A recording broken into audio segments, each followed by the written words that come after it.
Magandang araw po sa inyo lahat. Welcome po sa panibagong video natin dito sa Makapili TV. Ngayon pag-usapan natin ito na sinasabi nila ay meron daw senador na nagpakalat daw ng lihim na sesyon ng Senado. Dito sabi daw nila kasi ibabalik daw nila yung confidential funds ni BP Sara. Pero pinabulaanan niya ni Senator Jingo Estrada kasi hindi naman daw yun yung kanilang napag-usapan dun sa executive session. Pero ang pinalalabas ng isang online news entity na yung nga daw na plano nga daw ibalik ng siyam na senador yung confidential fund ni BP Sara. Pero buod pa ron, kung sakali daw mapatunayan yung kung sinong senador daw yung nagpapakalat, pwede daw patalsikin bilang senador. Pero bago natin umpisahan yung topic na yan, baka pwede naman pa lambing ng konti sa inyo. Pakisubscribe naman kung di pa kayo nakasubscribe. At the same time, i-like nyo na rin po yung video. Wala namang pong bayad yan. So, umpisahan po natin. Pinabulaanan ni Senator Jinggoy Estrada ang ulat na may siyam na senador ang gustong maibalik ang Confidential at Intelligence Fund ng Office of the Vice President at Department of Education. Naritong balita ni Margot Gonzalez. Hindi pa rin natatapos ang issue sa confidential Si Coco Martin pupunta mga kapatid. Sabi ni Warrior Farms. Bakit naman? Di pa ba kayo nagsasawa sa pagmumukha ko? Gusto nyo pa ng Coco Martin? Parang nakikita nyo na rin siya sa akin eh. Oo naman, kitang-kita naman si Banat Bay na pagkakahawig yun kay Coco Martin. Huwag mo lang tatanggalin yung sombrero mo kasi si Coco Martin may buhok, ikaw wala. Pero sa pangangatawan niyan, approve na approve ako dyan. Medyo may pagkakapares kayo ng katawan ni Coco Martin tsaka yung kutis yan, pares kayo ni Coco Martin.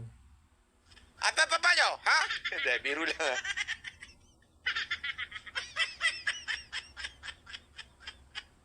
Si Coco Martin talaga, di ba ba kayo sawa sa pagmumukha ko? Talaga hindi bitaan nyo pa si Coco Martin. funds ng mga tanggapan ni Vice President at Deputy Secretary Sara Duterte. Sa isang executive session daw ng 14 na senador kamakailan, siyam daw dito ay bumoto o pumabor na maibalik ang confidential at ng intel Ayan yung sinasabing fake news oh. Tapos kakargahin naman natin. fund ng Office of the Vice President at DepEd. Ang impormasyon ay galing daw sa hindi na pinangalanan na media entity. Bagay naman ang pinabula. So, ibig sabihin, fake news pala to. Sabi nga ni Banat Bay, fake news. Pero bakit parang pinapuputok yung issue na to? Dahil ba si VP Sara yung sangkot sa issue dahil sa confidential funds niya? Kaya mas lalo pang dinidikdik. Kasi yung ginagawang pambala ngayon kay VP Sara, yung kanyang confidential funds, para sirain yung kanyang imahe, yung kanyang reputasyon.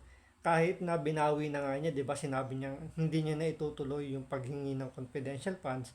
Pero yan pa rin yung issue na ayaw nilang mamatay-matay. Kasi yan yung pinakabala lang nila kay Sara Duterte. Ana ni Senator Jinggoy Estrada. Hirit nito, hindi nila napag-usapan ang confi funds at tungkol daw sa general budget ang naging laman ng executive session. That story is not true. Kasi during our executive session, all we discussed was the budget of the Republic of the Philippines, the scheduling, etc., etc. We never talked about the intelligence fund, and there was no votation that happened. Pinaiimbestigahan na nila sa Senate Committee on Ethics kung paano nag-leak ang ganong maling impormasyon. Ang importante daw ngayon ay kung kanino nang galing ang isinumbong na impormasyon sa media entity. Ilan daw kasi sa naisulat pa ng media entity may katotohanan. Ayon So bakit di nila ilabas o hindi nila pangalanan kung sino tong media na to? 'Di ba? Ba't kailangan pa nila magtimpi? Kung alam naman nilang fake news. 'Di ba? Ba't parang ingat na ingat silang ilabas yung pangalan nun? Bakit sasabihin naman nila kinikitil nila yung pamamahayag, yung malayang pamamahayag ng mga media, which is mali na eh. Kasi fake news naman to, pwede naman nila sabihin na fake news yan eh. Diba? Pwede nila pangalanan. Siyempre para paano yung mga media, maging responsable rin sila. Dito, kung ang senador ang nagpakalat, maaari itong ma-expel o mapatalsik sa Senado. There are rules. Kapag meron kayo executive session, bawal lumabas ng kahit anuman impormasyon. Kahit sino, kahit sa staff mo, kahit sa media, kahit sino, bawal. Under your rules, ano ba ang pinaka-penalty? Expulsion. Expulsion agad, hindi reprimand. Expulsion. Ayan. So, yung nagpakalat daw, nung pinag-usapan dun sa loob, expulsion. Naku po, maganda yan. Sana, Senator Jinggoy, malaman nyo talaga. Ewan ko kung paano nila aalamin to, tsaka kung kaya ba nilang i-expel yung senator na nagpakalat niyan.